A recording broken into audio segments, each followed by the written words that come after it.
Il y a des défaites qui font mal, et puis il y a celles qui te donnent une claque de réalité. Aujourd'hui, à la Coupe d'Afrique des Nations, la Côte d'Ivoire a vécu cette seconde catégorie. 3 buts encaissés, 2 erreurs fatales, un match où l'expérience a pris le pas sur le talent brut. Les éléphants sont tombés face à des pharaons venus écrire leur propre légende. Le score final 3-2 pour l'Égypte. Mais derrière ce chiffre, il y a une histoire plus grande, plus intense, plus dramatique. Une histoire de maîtrise, de malice, d'efficacité. Et malheureusement pour les Ivoiriens, une histoire où le destin n'était pas de leur côté. 2 minutes pour l'histoire, 3000 ans pour la gloire. Vous l'avez entendu, vous l'avez vu, 120 secondes, 2 minutes à peine. C'est le temps qu'il a fallu aux Égyptiens pour frapper un coup qui résonnerait dans toute la compétition. Tout commence par une erreur anodine au milieu de terrain.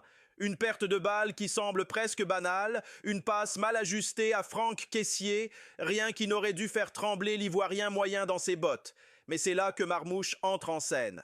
Comme un prédateur silencieux qui guette sa proie, il surgit de nulle part. Il jaillit devant Fofana, le ballon collé au pied, et en un geste précis ouvre le score. 2 minutes. Le temps qu'un souffle passe. Le temps qu'un spectateur retienne son souffle, incrédule. Pendant ce même temps, il aura fallu 3000 ans pour ériger les pyramides, monuments colossaux et symboles d'un génie ancien. Et pourtant, ces pharaons modernes ont mis à peine 2 minutes pour faire tomber l'éléphant, pour rappeler au monde que la légende égyptienne n'est pas un mythe, qu'elle vit encore sur le terrain. Mais ce premier but dépasse le simple cadre du score. Non, ce n'est pas qu'un but, c'est une déclaration, un avertissement silencieux, mais clair. Nous sommes là, nous savons gagner, nous savons frapper exactement au moment où ça fait le plus mal. Et avec ce but, le match change de visage. La Côte d'Ivoire peut encore contrôler le ballon, créer des occasions, tenter d'imposer son rythme, mais chaque mouvement, chaque initiative, chaque espace est immédiatement scruté, analysé, neutralisé par des Égyptiens qui semblent lire dans les pensées de leurs adversaires.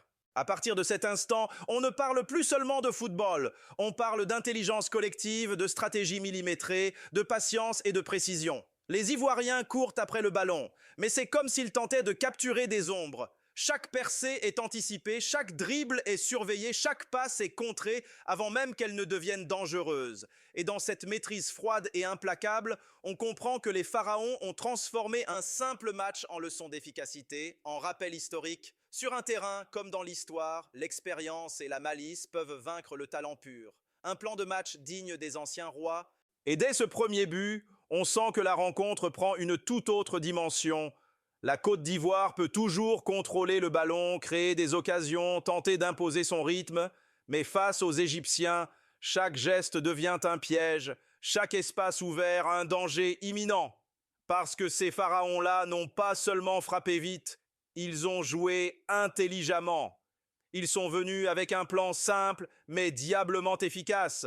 Défendre avec rigueur, frustrer leurs adversaires et frapper au moindre contre. Mais derrière cette apparente simplicité, il y avait une précision chirurgicale. Chaque mouvement était calculé, chaque passe millimétrée, chaque placement pensé pour exploiter la moindre faille. Même quand la Côte d'Ivoire poussait, quand elle semblait maîtriser le ballon et dominer le rythme, il y avait toujours un Égyptien prêt à bloquer, à anticiper, à couper l'initiative avant qu'elle ne devienne dangereuse. Et quand le deuxième but tombe, ce n'est ni un hasard, ni un accident. C'est le fruit d'une lecture parfaite du jeu, d'une anticipation de chaque trajectoire, de chaque réaction possible.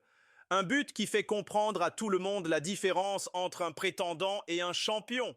L'Égypte, ce jour-là, n'est pas simplement une équipe, c'est une machine huilée, patiente, prête à frapper au moment exact. Et derrière tout cela, il y a Rabia, le gardien, mais pas seulement. Rabia, c'est un mur vivant, un cerveau et des bras partout à la fois. Chaque intervention qu'il fait est décisive, chaque sortie du ballon est maîtrisée, chaque positionnement règle le tempo de la rencontre. Avec lui dans les cages, les Égyptiens respirent confiance et discipline. Rabia n'est pas là par hasard. Il est l'incarnation de cette rigueur égyptienne, de cette intelligence collective qui transforme des gestes simples en une leçon de maîtrise du jeu. La Côte d'Ivoire peut tenter, courir, se battre, mais face à cette précision, cette anticipation et ce contrôle total du rythme, Elle se heurte à un mur invisible. Et c'est là que le match bascule définitivement. Le talent brut rencontre l'expérience, la créativité se heurte à la lecture parfaite du jeu, et l'histoire ancienne semble se répéter sur le terrain, 2 minutes après le premier souffle qui avait ouvert le score. La Côte d'Ivoire a montré du courage, mais pas assez de magie. Malgré l'intelligence tactique des Égyptiens et cette maîtrise presque froide du jeu, les éléphants n'ont jamais baissé les bras. Même acculés à 2-0, même après avoir concédé des buts que personne ne devrait encaisser dans un match de cette importance, ils ont continué à avancer, à chercher des solutions, à faire vibrer le ballon dans les pieds comme une arme de défi. Chaque dribble, chaque combinaison, chaque centre était une tentative de percer le mur égyptien. Et cette persévérance finit par être récompensée juste avant la mi-temps. Un but contre son camp, qui redonne un mince souffle d'espoir à une équipe qui semblait condamnée. Pendant quelques secondes, on croyait presque à la renaissance, à la possibilité d'un retournement. Mais la deuxième mi-temps rappelle brutalement que l'expérience et la malice peuvent être plus fortes que le talent brut. À peine le ballon est-il remis en jeu que la dure réalité frappe à nouveau. Un troisième but encaissé. Cette fois, ce n'est plus un hasard isolé, mais le fruit de l'anticipation parfaite des Égyptiens et d'une erreur de placement trop flagrante pour être pardonnée. Les espaces que la Côte d'Ivoire croyait avoir comblés sont exploités avec une précision clinique.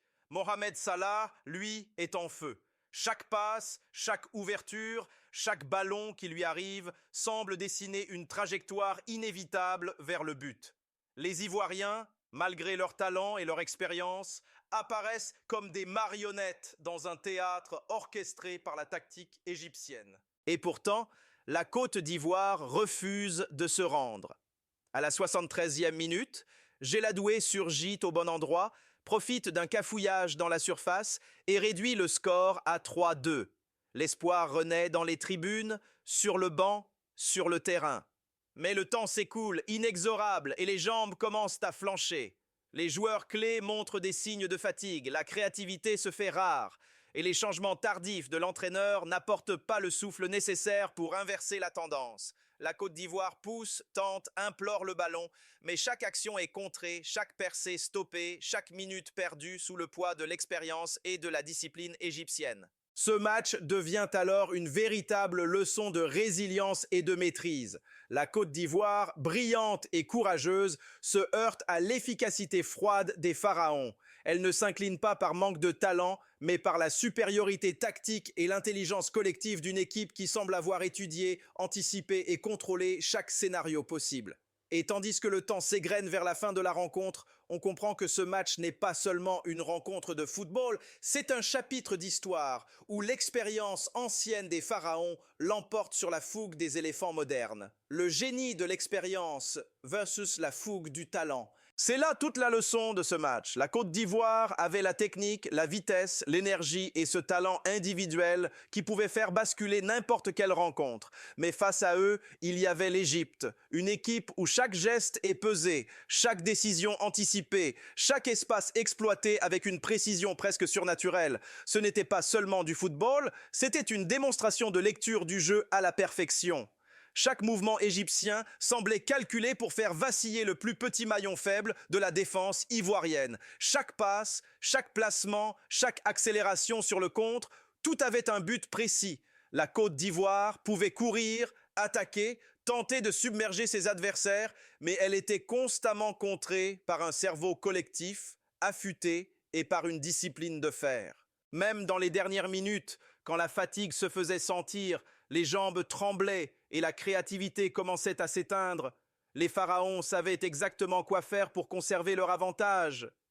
Gestion du temps, changements stratégiques minutieux, simulation subtile, ralentissement du jeu, tout était orchestré pour briser le rythme ivoirien, pour transformer chaque seconde restante en une arme. Et ça a fonctionné. Parce que, comme souvent dans le football africain, la sagesse et l'expérience accumulées au fil des années peuvent parfois surpasser la jeunesse, la fraîcheur et la puissance physique. Et voilà que le dernier carré se dessine enfin. La Côte d'Ivoire quitte la CAN avec le cœur lourd mais la tête haute. Elle a livré un combat courageux, intense, et a démontré qu'elle était capable de rivaliser avec les meilleures équipes du continent. Mais la réalité est là. Les demi-finales seront Égypte, Sénégal et Maroc, Nigeria, et chaque rencontre promet d'être un choc de titans. Un affrontement où l'intensité et la stratégie seront poussées à leur paroxysme. Du grand football, de l'émotion pure, des moments qui resteront gravés dans la mémoire des fans. Et pourtant, ce match d'aujourd'hui restera dans les annales, pas seulement pour les buts marqués ou les erreurs concédées, mais pour la leçon d'intelligence tactique, de patience et de mental que l'équipe égyptienne a donnée. 3000 ans après avoir érigé les pyramides, les pharaons ont rappelé au monde entier que certains peuples ne meurent jamais. Ils se réinventent, ils renaissent, et ils laissent derrière eux une trace indélébile de leur héritage. Sur un terrain de football, comme dans l'histoire, l'expérience et la maîtrise peuvent surpasser le talent pur. Et ce jour-là, les Égyptiens l'ont prouvé de la plus éclatante des façons. Si l'on devait tirer les leçons de cette rencontre, elles ne se résument pas à des chiffres ou à un score. Elles se lisent dans les détails, les choix, les gestes et les moments qui ont fait basculer le match. Premièrement, la Côte d'Ivoire a montré du courage et du talent, mais elle a manqué de concentration sur des situations clés au moment où la vigilance aurait dû être maximale. Ces erreurs, parfois banales, parfois évitables, ont été fatales. Elles ont offert aux Égyptiens cette ouverture qu'ils n'attendaient qu'un instant pour frapper. Le football, parfois, se joue dans ces microsecondes où la moindre hésitation se paie cash. Deuxièmement, les Égyptiens ont démontré une capacité à exploiter chaque espace, chaque faiblesse, chaque opportunité, comme des artisans de précision. Il ne s'agissait pas de chance ou de hasard. C'était de l'observation, de la patience et une lecture du jeu qui leur permettait de transformer chaque situation en menace réelle. Les déplacements, les passes, les courses en profondeur, tout semblait pensé pour pousser l'adversaire dans ses retranchements. Et lorsque les Ivoiriens pensaient contrôler le jeu, les pharaons surgissaient là où on les attendait le moins. Troisièmement, certains joueurs ont incarné cette supériorité tactique et mentale de manière spectaculaire. Rabia dans les cages et Mohamed Salah en attaque ont été au sommet de leur art. Rabia, par sa présence imposante et ses interventions décisives, a été le pilier d'une défense rigoureuse, un véritable mur auquel rien ne semblait pouvoir passer. Salah, par sa vision, sa rapidité et son instinct de buteur, a transformé chaque situation en danger immédiat. Ensemble, ils ont porté l'équipe, transformant la discipline et la coordination en force redoutable.